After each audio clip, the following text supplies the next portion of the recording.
নাটক কম করো প্রিয়, তিশার উদ্দেশ্যে শাওন।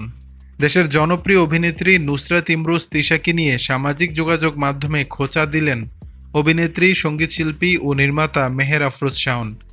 মুজিব সিনেমায় শেখ ফজিলাতুন্নেসা চরিত্রে অভিনয় করেন জনপ্রিয় অভিনেত্রী নুসরাত ইমরোজ তিশা। তার কয়েকটি ভিডিও ক্লিপ এবং শেখ হাসিনা সহ তৎকালীন সময়ের মন্ত্রীদের সঙ্গে তোলা বেশ কয়েকটি ছবি জুড়ে দিয়ে 10 আগস্ট ফেসবুকে পোস্ট করেন শাওন।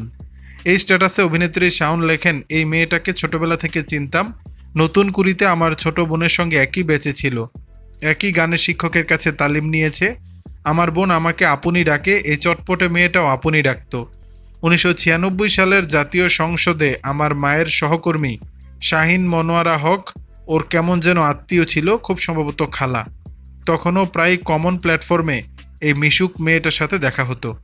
কয়েকটি ঘটনা বর্ণনা করে শাওন লেখেন, আমার পরিচালনায় একলা পাখি ধারাবাহিকে অভিনয় করার সময় অনেকটা দিন কাছাকাছি ছিল।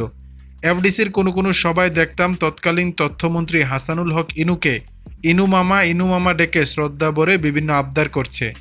মন্ত্রী মহোদয় মেয়েটাকে বেশ স্নেহ করতেন।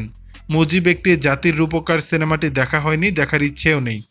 বাস্তব জীবনে মেয়েটার যে অভিনয় দেখলাম, শখ মিটে গেছে। পোস্ট শেষে হ্যাশট্যাগে শাওন লিখেছেন, নাটক কম করো প্রিয়। তিশাকে নিয়ে শাওনের এই ফেসবুক পোস্টটি মুহূর্তের মধ্যে ভাইরাল হয়ে যায়।